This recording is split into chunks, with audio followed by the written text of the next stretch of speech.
Hey, welcome to Westwind Student Ministry. So excited that you chose to tune in. We come out with a video every Wednesday at 7 p.m. If you regularly attend Westwind Church, then so excited that you're here. If you don't attend Westwind regularly, then we hope that you will come and worship with us on a Wednesday evening in Waukee, Iowa. So let me ask you a question. Have you ever played video games? You ever played video games like an Xbox, a PlayStation, Nintendo, a phone, a tablet, something else? Have you ever played a video game? I grew up loved playing video games. I had an Xbox, I had a Nintendo 64, I had a GameCube, I've had a DS Lite, a little Game Boy. And one of my most prized video games was me and my dad had custom built this computer specifically for playing video games. It was like a birthday present to me. We spent a chunk of change into building this computer that was specifically designed for playing video games, and it was mine. Okay, I could play video games and it was all mine. It was what I played. It was good. And this computer was like fast. It was fast. It was awesome. Like I could play any game at like the highest graphics possible. And it was just it was beautiful. It was a great computer. But then something happened. One day, I heard a rumble. I was sitting in my kitchen. And I remember me and my brother, we were sitting there. My parents were gone. I think they were at work. I don't remember what they were doing. We were home alone. Then it started raining. And we're like, oh, it's drizzling. It's raining. Juplets. There are juplets. Juplets falling from the sky. And me and my brother are like, oh, it's jupling. It's raining. When it was raining, there was rumbles across the sky. And then the rumblings got louder, and then there were flashes. There were flashes, and the flashes were lightning. And it was like it would come in. It would like Indiana Jones that thing, like a crack a whip, right on the ground. And be like, and then big like the lightning. It was striking, and there were thunders. Then the worst happened. It was a loud. Like out of nowhere, me and my brother, we were trying to watch TV, but then all of a sudden there was like a bright like flash. It was loud. It was super loud, and like the whole house shook. And what had happened was a lightning bolt had struck outside of our house, and it hit the ground. And when it hit the ground, it struck like a power line or something. And everything in the house, like all the power went out, and our TV was fried. My dad's computer, TV, it was out. And then I thought, oh no, what about my computer? I was running downstairs where the computer was at, and then I went to the computer. I was turning on the computer, and then nothing. Computer. And my worst fear came to reality that my gaming computer was fried. We didn't have like insurance on a computer because we built the computer. You couldn't just like call up Amazon and say, hey, can you send me a new computer? Because my computer is dead. And I need you to be my Jesus. Will you resurrect my computer? So my computer was fried and it was gone. And I was so sad. The problem, like, I was so upset because I loved that computer. I loved playing the video games with my friends. It was like, seriously, like, I was upset. I was so upset because like this thing brought joy to my life. It was a joyful experience for me. And I loved that computer. And now it was taken away by the Indiana Jones whiplash of the sky. And it struck my computer through its flashy Pikachu bolt of destruction. All right. So I tell you that because I feel like in the same way, a lot of us also place a lot of hope and a lot of our joy and a lot of our happiness on things that, just like, Pikachu's Indiana Jones whip of destruction, can fade away. We know we put our hope in things that can fade away, in material possessions. We know we put our hope in them when we get overly distraught when we lose like a video game system, or when we lose like a favorite t-shirt, when we lose like a car even, and we're overly attached and distraught on these things that can fade away. I think it's a problem that so many of us may have such deep attachments to material things, because when we have an attachment to something that's so material, that becomes all of our focus and attention. It's like me with that computer, because I placed such a attachment on this thing that all of my time was focused on this computer. It was what it gave me. It was so much more focused on what it gave me, the joy and the happiness it gave me, and all my attention and effort was put onto this device, the things that it gave me, the video games, whatever.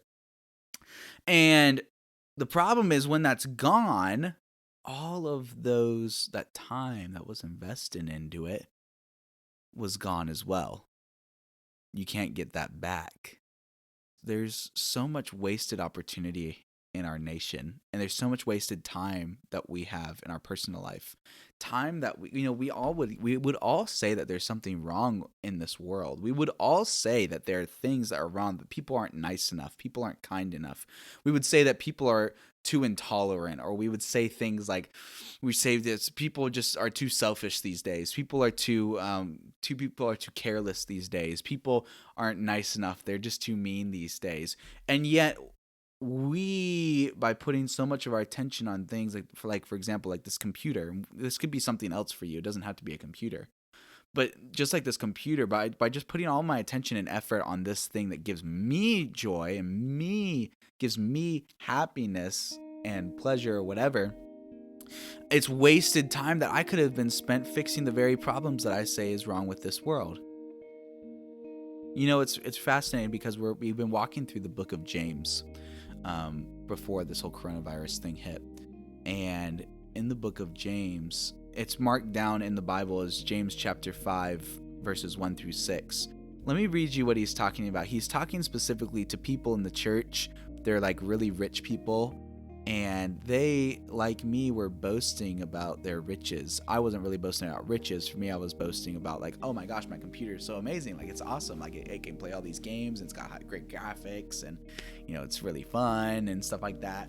And I wasn't necessarily boasting on riches, but James is also talking to people who were boasting on their money. And listen to what he says. Look here, you rich people. You weep and groan with anguish because of all the terrible troubles ahead of you. Your wealth is rotting away. Your fine clothes are moth-eaten rags. Your gold and silver are corroded. The very wealth you were counting on will eat away your flesh like fire. This corroded treasure you have hoarded will testify against you on the day of judgment. For listen, hear the cries of the field workers you have cheated of their pay. The cries of those whose harvest your fields have reached the ears of the Lord's heaven's armies. You have spent your years on earth in luxury, satisfying your every desire. You have fattened yourselves for the day of slaughter. You have condemned and killed innocent people who do not resist you. Wow, that sounds really harsh. So understand what's going on here. So in his letter, a couple paragraphs before this, in his letter, he was talking about, you can read this in James chapter 4. He says he's talking to the church, and he's telling specific people in the church to humble themselves. He says, humble yourselves, and God will lift you up in honor. And so he speaks to specific people. He says, hey, listen, humble yourselves. Humble yourselves, and God will honor you. So you people who judge others should humble yourselves, because you're going to be humbled by God. You people who are proud and you say like you know exactly where your plans are leading you, you know exactly what's coming tomorrow. Guess what? You don't know what's going to happen. God's the one who's in control. So you got to humble yourself. And in this passage, now we continue, and he adds another group of people. There are these really rich people who are boasting on their material possessions. These people are putting all of their satisfaction and happiness on their possessions and the money that they have. He's saying, hey, you should humble yourselves. Why? Because your stuff's going to go away. Like, it's not going to last forever. It's like your computer. It's not going to stay here forever. At some point, a lightning strike can, and then like it's gone. That's what it was for me. My computer was like, hey, it could be gone. Just like that. So you shouldn't be proud and boast about the stuff that you have. The stuff that you have, your material possessions, because it can be gone. Just like that. And he says, because of that, you should humble yourself. You should humble yourself. Why? Because God offers something so much better. God offers something so much greater. How do we know this? Well, Jesus, 2,000 years ago, spoke about something like this. Matthew chapter 6, verses 19 through 21.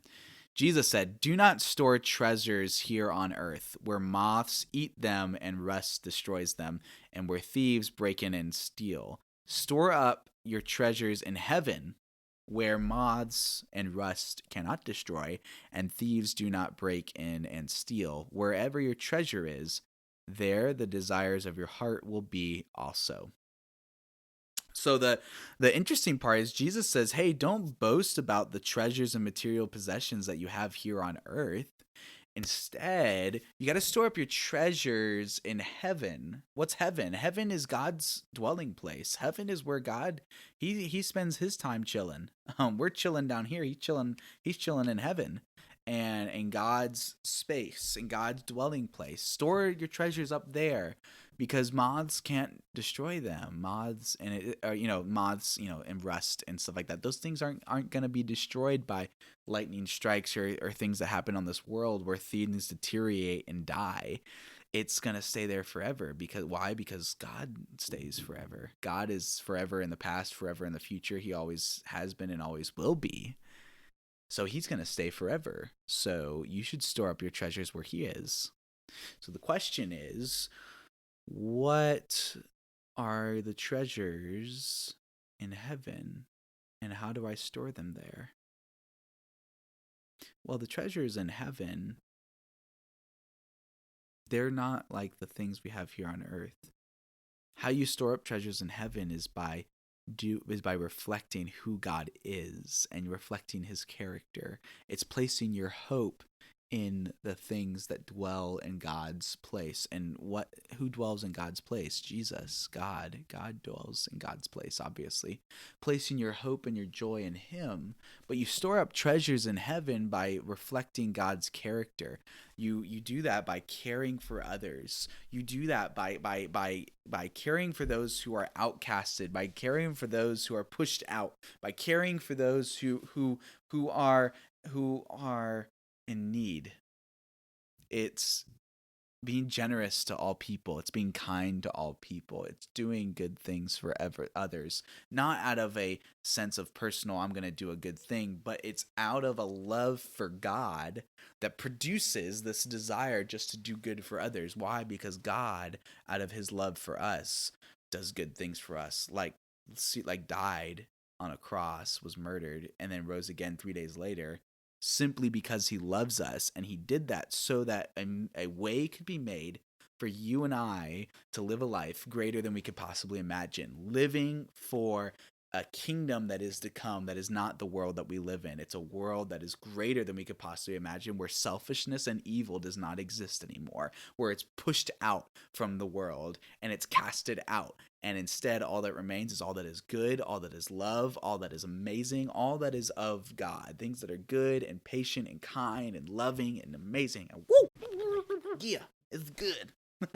And reflecting God's character is how you store up those treasures. And so my question for you today is, what are you going to be doing to store up, I guess, some treasures in heaven? What are you going to be doing to not boast and to put so much joy in your material things, A lot of us, those material things can look like social media. It's, hey, look how many followers I have. Look how many friends I have. Look how many people are liking my pictures. Those things are going to go away. It's not going to last forever. So instead, place your hope and your joy in the ways that you're connecting with people. So what can you be doing to connect with people? Well, for example, you can, here in a little bit, if you're watching this right at 7 p.m. when we come out with this video, you can join in on our Zoom call, and you can join on our conference call, and we can talk about this together. We can connect with other people, connect with people who care about you, but connect with people who you can care about. Invest in someone else, message them every week and like, hey, how are you doing? How can I pray for you? You can store up treasures in heaven by doing good things for others. Send out a daily encouragement to people.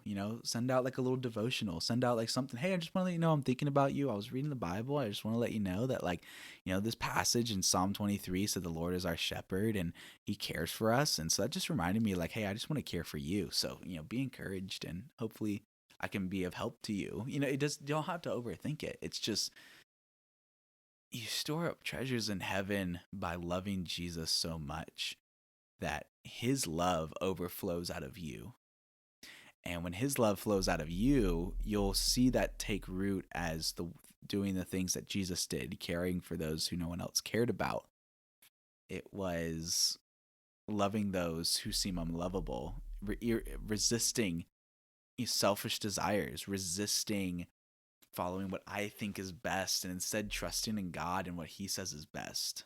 Those are things that Jesus did, and that's what happens when we are just in love with Jesus and just run after Him. Well, that's all I got for you guys today. Here's a couple questions to really be thinking about as you walk away from this video, and we wait to see you again next week. 1, what are some of your treasures? What are some things that you cling on to that are things that could pass away? Maybe it's your Instagram following. Maybe it's your computer. Maybe it's your Xbox. Maybe it's your clothes. Maybe it's your phone. Maybe it's your phone. Maybe it's your YouTube following. Whatever it is, like, what are your treasures? What are the things here on earth that you're placing a serious attachment to?